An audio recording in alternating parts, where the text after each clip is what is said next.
5 শতাধিক বিহুৱতী কপালে উৰিয়াগাঁও খেলপথাৰ গান্ধাৰে প্ৰদান কৰিলে প্ৰস্তুতি পৰাশলৈ অভিনয় চন্দ্ৰমা সোমনাথ বৰালৈ ধনকলীয়া অভিধা ঢোলপেপা গগনাৰ মাতত উদুলি মুদুলি উৰিয়াগাঁৱৰ ঐতিহাসিক খেলপথাৰ 500 বিহুৱতী ককাল ভাঙিলে উৰিয়াগাঁৱৰ খেলপথাৰত বহাগৰ বতৰত উৰিয়াগাঁও বাইপাছ চক ৰিঙা ৰিঙা হৈ পৰিল নগৰ অন্যতম সামাজিক সাংস্কৃতিক অনুষ্ঠান গান্ধাৰৰ ঋদ্ধিগত 2 এপ্ৰিলৰ পৰা 12 এপ্ৰিললৈকে উৰিয়াগাঁও ৰাজহুৱা খেলপথাৰত লোকশিল্পী প্ৰয়াত বিষ্ণুৰাম মেধিৰ সুৱৰণত সদৌ অসম বিহুৰ আখৰা 2024 অনুষ্ঠানৰ আয়োজন কৰা হৈছিল উক্ত অনুষ্ঠানৰ লগত সংগতি ৰাখি 11 দিনীয়া বিহু নাচ জেং বিহু বিহু নাম ঢোল আৰু পেপা বাদনৰ কৰ্মশালা অনুষ্ঠিত হৈছিল কৰ্মশালাত প্ৰশিক্ষণ প্ৰদান কৰে শিল্পী ক্ৰমে বোকাখাটৰ ৰিমজিম গগৈ নগৰ ইন্দিৰা দেউৰী পদুম প্ৰসাদ শইকীয়া চন্দ শইকীয়া আৰু শংকৰ ৰাখে কৰ্মশালাৰ সামৰণি অনুষ্ঠানৰ অংশ হিচাপে আজি দেওবাৰে সন্ধ্যাৰ পৰা সামৰণি অনুষ্ঠান অনুষ্ঠিত হয় সামৰণি মুকলি বিহুটো 500 বিহুৱতীৰ বিহু নাচ প্ৰদৰ্শন বিভিন্ন জনগোষ্ঠীয় নৃত্যানুষ্ঠান আমন্ত্ৰিত বিহু দলৰ বিহু নাচ কেইবাগৰাকী শিল্পীক সম্বৰ্ধনা জনোৱা হ'ব উক্ত অনুষ্ঠানতেই ঢোলৰ উজা সোমনাথ বৰালৈ ধনকলীয়া অভিধা আৰু বিশিষ্ট অভিনেত্ৰী প্ৰস্তুতি পৰাশলৈ অভিনয় চন্দ্ৰমা অভিধা প্ৰদান আন্তঃৰাষ্ট্ৰীয় খেলুৱৈ হিমাদাসৰ মাতৃ জোনালী দাস আৰু তেজপুৰৰ ৰুবি বৰদলৈকে গান্ধাৰ আদৰ্শ মাতৃ বঁটা প্ৰদান কৰাৰ উপৰিও কলিয়াবৰৰ সত্ৰীয়া সংস্কৃতিৰ সাধক উপাসক হিৰুপ্ৰসাদ মহন্তলৈ শিল্প প্ৰজ্ঞা বঁটা 2024 প্ৰদান কৰা হয় অনুষ্ঠানত প্ৰস্তুতি পৰাশৰ সোমনাথ বৰাৰ লগতে ডক্টৰ অৰূপজ্যোতি মহন্ত দীপক বৰা সুৰেশ বৰা হিৰু মহন্ত নিকুমণি মহন্ত আদি উপস্থিত থাকে নগৰৰ পৰা বিপুতি বৰাৰ ৰিপৰ্ট ইছা 24x7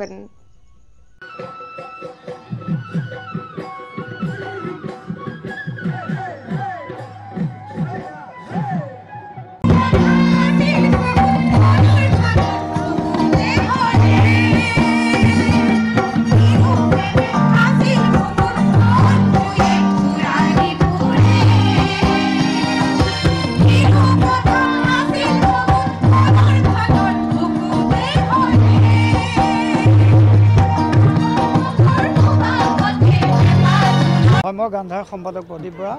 মই আপোনাৰ খবৰ চেনেলৰ যোগেদি জনাব খুজিছোঁ যে গান্ধাৰ অনুষ্ঠানটিয়ে 2006 চনৰ পৰা আজি পৰ্যন্ত বিহু কৰ্মশালাকে ধৰি বিহু আখৰাকে ধৰি বিভিন্ন লোক সংস্কৃতিৰ ক্ষেত্ৰখনত আধুনিক সংগীতৰ ক্ষেত্ৰখনত বিশেষ কাম কৰি আহিছে সেইদৰে এইবেলিও এই উৰিয়াগাঁৱৰ ঐতিহ্যমণ্ডিত বাকৰিতে 2 এপ্ৰিলৰ পৰা 12 এপ্ৰিললৈ বিহু নাচৰ কৰ্মশালা অনুষ্ঠিত হৈছিল আৰু আজি অন্তত এখনি বিশেষ মুকলি বিহু সদৌ অসম আমি অনুষ্ঠিত কৰিছোঁ চৰকাৰী ৰাজ সাহায্যৰ জৰিয়তে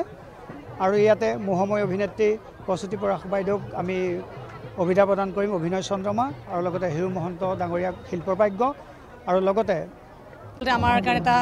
উদযাপনৰ সময় হৈ থাকে আৰু বিহুৰ এই সময়খিনি যিদৰে প্ৰকৃতিৰ পৰিৱৰ্তন হয় ঠিক তেনেধৰণে মই ভাবোঁ আমাৰ অসমীয়া জাতিটোৰ মনৰ পৰিৱৰ্তনৰ এটা সময় নতুন প্ৰতিশ্ৰুতিৰ এটা সময় নতুন পৰিকল্পনাৰ এটা সময় গতিকে এই সময়খিনিত আটাইৰে জীৱনবোৰ সেই পৰিকল্পনাৰ ভৰপূৰ হৈ পৰক আৰু ঈশ্বৰে সকলোকে সাহস দিয়ক যাতে তেওঁলোকৰ পৰিকল্পনাবোৰ ভৰপূৰ কৰিবলৈ সম্পূৰ্ণ কৰিবলৈ সমৰ্থ হয় সকলোৱে আজি গান্ধাৰৰ আয়োজনত এই মুকলি বিহু অনুষ্ঠানত নগাঁৱত উপস্থিত হৈ খুব ভাল লাগিছে মনটো বিশেষকৈ তেওঁলোকে এটা খুব সুন্দৰ উপাধিৰে আজি আমাক সন্মান জনাবলৈ আগবাঢ়িছে অভিনয় চন্দ্ৰমা কিমান উপযোগ্য সেই উপাধিৰ কাৰণে মই নাজানো কিন্তু এগৰাকী শিল্পীৰ কাৰণে আচলতে এনেধৰণৰ পদক্ষেপবোৰে অনুপ্ৰেৰণা খুব উৎস হৈ পৰে থল হৈ পৰে গতিকে মই গান্ধাৰৰ সমূহ বিষয়ববীয়া কৰ্মকৰ্তাক মোৰ আন্তৰিক ধন্যবাদ জ্ঞাপন কৰিছোঁ আৰু পুনৰবাৰ আপোনালোক আটাইটিলৈকে অসমীয়া ৰঙালী বিহুৰ আন্তৰিক ওলগ সেৱা জনাইছোঁ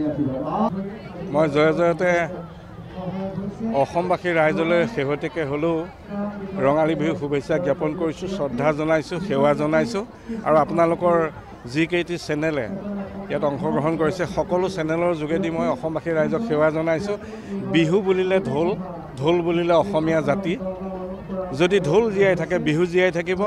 বিহু জীয়াই থাকিলে অসমীয়া জাতি জীয়াই থাকিব আৰু অসমীয়া জাতি জীয়াই থাকিলে বিশ্বৰ দৰবাৰত এটা সবল জাতি বুলি পৰিচয় দিবলৈ সক্ষম হ'ব আৰু নগাঁৱৰ যি পুৰণি অনুষ্ঠান গান্ধাৰে আমাৰ যাক বিহুৰ দেৱতা বুলি আমি মানি আহোঁ ধনকলীয়া হে মোৰ ধনে কলিয়া হে আলাসৰ দেৱতা এনি লগত আছিলা ৰৈ কলিমতীক লগ পাই ৰঙালীৰ লগে হৈ কলিয়া বৰতে ৰহিলা গৈ। তাৰমানে পূৰ্বতে শদিয়াৰ পৰা বিহু আহি আহি কলিয়া বৰত জিৰাইছিলেহি আৰু সেয়া আমাৰ বিহু সম্ৰাট খগেন দায়ো গাইছিলে। ধনশিৰি পাৰে হৈ ঢপলিয়াই আহিলোঁ জিৰালো কলিয়া বৰত তোমাকে বিচাৰি খালো হাবাথুৰি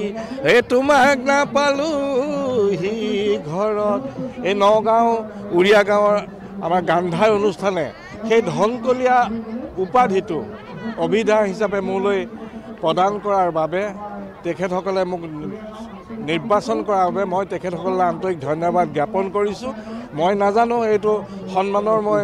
উপযুক্ত হয়নে নহয়, তথাপিও বিহুৰ লগত মই 1964 চনৰ পৰাই জড়িত হৈ আছোঁ, কাৰণ মই 3 বছৰ বয়সৰ পৰাই বিহু মাৰোঁ। এতিয়া মোৰ